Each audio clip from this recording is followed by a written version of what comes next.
to sleep with a little bit of nostalgia. Before we get into it though, don't forget to like, comment and subscribe if you do enjoy.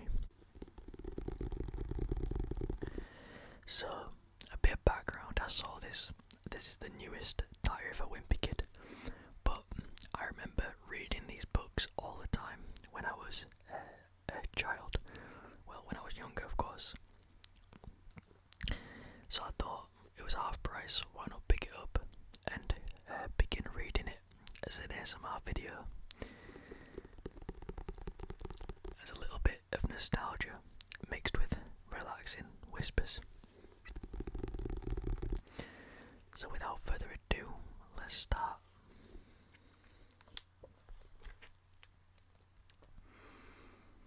The smell of a fresh book is unmatched. Diary of a Wimpy Kid, hot mess. And just how I remember it, you can see all the main characters. So we've got Greg's dad, Manny, I think, his mum, Roderick. I have no idea, maybe his grandparents, a lady with some food, and then Greg himself.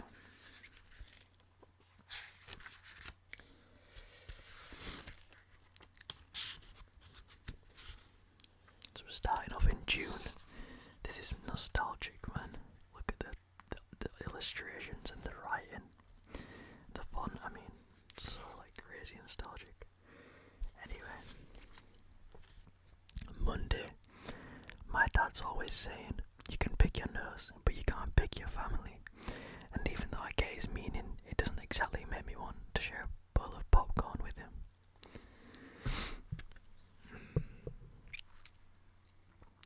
He's right about family though, because the second you're born, you're automatically in a group of people you never asked to be a part of. Well, this is starting quite abruptly. You can see Greg being born there. Well, I mean, after he's been born.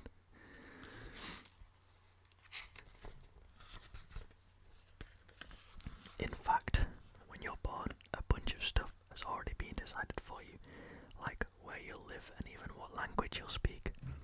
But since you can't actually talk yet, you can't tell the people taking care of you that mushed up prunes and carrots are a bad combination. I think he likes it, and they're feeding Greg as a baby. The first thing you learn as a kid is that grown-ups are the ones in charge. And the second thing you learn is that they don't always make the best decisions. Meet the Easter Bunny and Greg's like terrified. Then you find out that the people in charge of you have people who are in charge of them. At least that's the way it is in my family, where Grandma's the only one who calls the shots. But you'd never know she had so much power just by looking at her. I made your favourite cookies. Oh, so that was Greg's grandma in the front.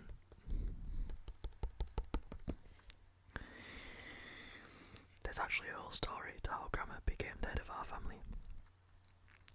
When my great-grandmother, Mimo, passed away, someone needed to step up to take her place as our leader. But since Grandma was the youngest of 4 sisters, it didn't look like she'd be the one to take over the family.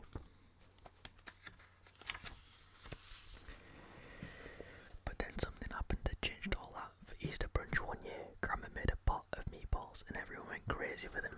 Like a load of everyone eating the meatballs there. Great Uncle Herman declared that Grandma was the best cook in the family. Everyone else agreed, which I'm sure was hard for her older sisters. The way it works in my family is that if you're the best cook, you get to host the big holidays like Thanksgiving and Christmas. But Grandma's older sisters all live far away and they don't like to travel on holidays. So Great Aunt Lou came up with a special recipe of her own to try and one up Grandma's. But she just couldn't top Grandma's meatballs. Gave her some spinach dip. Glop, glop, glop, glop, glop, glop, glop, glop. That's a good trigger word. Glop, glop, glop. Ever since Grandma introduced her special meatballs, everyone's been trying to get her to tell them the secret recipe. But Grandma's no dummy. She knows that giving it up would be giving up her power.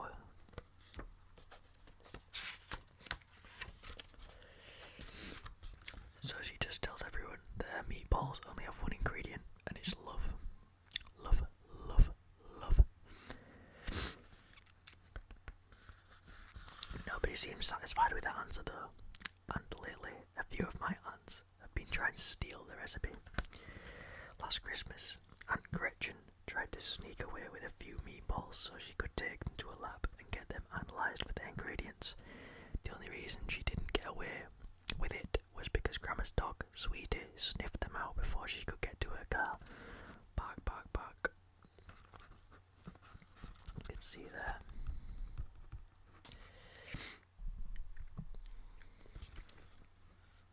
Then, one night, Aunt Audrey came to stay with Grandma and hid her phone in the kitchen cabinet so she could record Grandma making a batch of meatballs. But Grandma discovered the hidden phone and put it in the garbage disposal.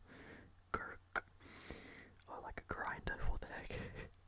Destroyed that phone. Everyone's always telling Grandma her recipe is so good, she should open a restaurant and make a pile of money. My Aunt Veronica is a businesswoman, and she even came up with a plan for a whole chain of restaurants that would serve Grandma's meatballs. From my kitchen to yours.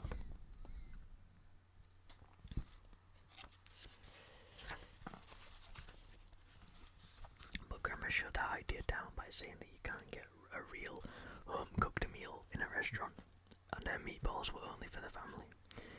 I don't mean to sound harsh or anything, but I hope Grandma shares a recipe with someone in the family soon, because she's not getting any younger. In fact, she just moved out of her house and into an assisted living centre a few miles away. This is taking a turn. Mum says Grandma's happy there because she's with people her age and they have lots of activities. But I sure hope my kids don't try and ship me off to a place like that when I'm old, because I'm actually looking forward to being a burden to my children. Fair enough, Greg. Grandma's turning 75 soon. She isn't even that old, man, what the heck. And my mum and her sisters told Grandma they wanted to throw a big party for her birthday, but Grandma says she doesn't want anyone to go to any trouble for her, and she doesn't have the energy for a party like that anymore. Then Grandma said what would really make her happy is if everyone else went to Ruddy Neck Island, where the family used to vacation back when Mum and her sisters were kids. Grandma said the only gift she wanted was a photo of the whole family on the beach with the old lighthouse in the background, like the picture she keeps in her apartment. Damn, like, why is she in like a bed? Like, I swear, 75 is not that old. Like, I mean, it's old, but like when my granny passed, she was like 90 something. So, like 75, like, why are you in her sister living at that age? I don't know. Anyway, I guess Mum and her sisters couldn't say no to Grandma's birthday request because they'd feel too guilty. So just like that, everyone's summer plans got turned upside down, which proves Grandma is the one pulling the strings in our family. I'm not looking forward to this trip though, because I'm not really a beach person, but Mum says we'll make happy family memories, and she even booked the same house they stayed in as kids to make the vacation extra special. So that's a pic of Greg's mum when she was younger. From the picture, the beach house looks a little small to me, and there are a lot more people in the family now than there were when Mum and her sisters were young. But I'm really nervous about it. But what I'm really nervous about is the combination of people going on vacation together. Mum and her sisters only see each other a few times a year, and there's a reason for that. Whenever they're together, all they do is fight. And sometimes it gets so bad between them that Grandma has to step in and break things up. So I want to say, for the record, that this whole trip is a bad idea. The way I see it, a family vacation is like a recipe, and some ingredients just don't mix. I guess that's why the book is picnic cooking themed, it seems. Tuesday. Mum's been trying to get me and my brothers excited by showing us old photo albums from her family vacations on Ruddy Neck Island, but every so often there's a page where someone was cut out of a picture. You can see that there. Mum explained that if one of my aunts dated some boy and then broke up, Grandma would cut them out of the photo. That's because she feels like family photo albums are only for family. What? What does that even mean? All of a sudden, something I always used to wonder about made sense. When I was little, I found an envelope stuffed with cutouts of teenagers, and I never knew who they were. I'd play with them like they were action figures, and I created these crazy storylines for each character. Tell me where you're hiding the secret plans. I'm not giving them up without a fight. Then prepare to meet your doom. The last time Mum's family went to Ruddy Neck Island, she and her sisters were in high school. Aunt Kiki must have had a boyfriend that summer because there was a bunch of pictures of her next to someone who'd been cut out. And again.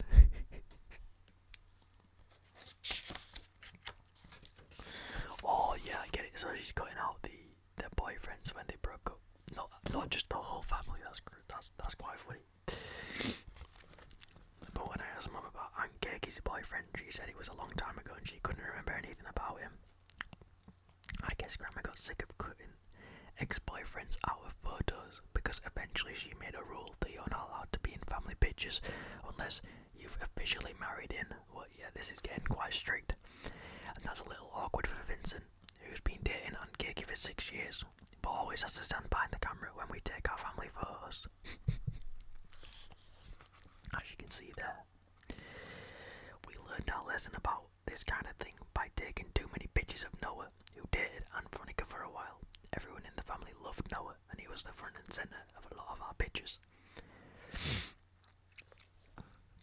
In fact, a couple of times he even made it into our family newsletter that Grandma mails out every year.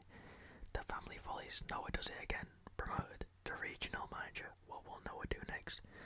I'm not gonna lie, if your family's got a family newsletter, that is actually insane. Like who does that? I guess the Heffleys. Unfortunately, it didn't work out between Noah and Aunt Veronica, so he vanished from the family newsletter, and that made things kind of awkward whenever our family would run into someone who was on the mailing list. Hey, any updates of that Noah fella? But what was even more awkward was when Grandma found out Noah still had a t-shirt from our family reunion, and she went to his gym to make him give it back. Whoa. That's quite funny. I think Vincent's planning on proposing to Aunt Kiki one day. He knows he needs to get Grandma's blessing first. He's been working hard to impress her, but I can tell she's gonna milk this as long as she can. And he's cutting the grass. To be honest, I really don't understand why Vincent's so eager to be part of our family. In fact, if he wants my slot, I'd be happy to just hand it to him. And I don't know if there are any lawyers or paperwork involved in that kind of deal, but I'd be willing to do whatever it takes to get this thing done. Wednesday. Even though I'm not looking forward to spending a week at the beach with my family, there's one thing I am excited about doing, and that's going out to eat. Mum says Ruddy Neck Island has a bunch of restaurants, and I'm planning on eating at a different one every night. At home, we almost never go out to eat, and when we do, it's almost always to a family-style restaurant like Corny's. So I'm looking forward to going to a restaurant where they don't use a garden hose to clean off the table. What the heck? It would also be nice to go to a place where you eat off a plate instead of from a bucket. But I'm kind of worried about how my family might behave at a classy restaurant, because last time we ate at a fancy place, it didn't go well. We went out for dinner to celebrate Mum getting a master's degree, and the restaurant had white linen tablecloths. But my family is used to going to places like Corny's where the tablecloths are made of paper and you can draw on them with crayons and markers. And before anyone realised what he was doing, Manny had covered his end of the table with drawings.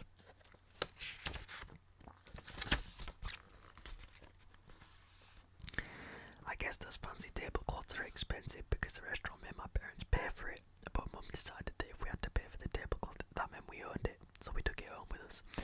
And now we pulled it out every time we have a special meal, but whenever one of my cousins comes to our house, they write on the tablecloth. And that last time Aunt Gretchen's family came to visit, one of her twins wrote a bad word in 6-inch letters in permanent marker. This thing with the tablecloth never would have happened if the members of my family just knew how to act civilised.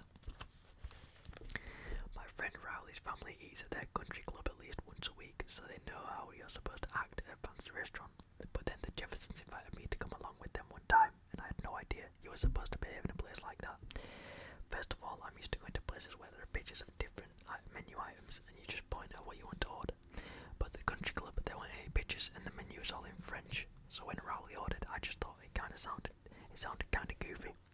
Je vais prendre someone in papilote, merci. Ah. So guys, I think we're gonna leave it here. We got that far through, not very far. 22 pages.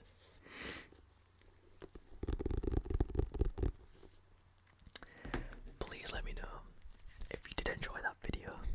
I did actually notice I was reading quite fast at some points, so if you would like me to continue the book, of course I can do that. Just let me know in the comments down below. And I hope you are either snoozing or that provided you with some relaxation. But yeah, thank you so much for watching, and I will see you in the next video. Bye guys.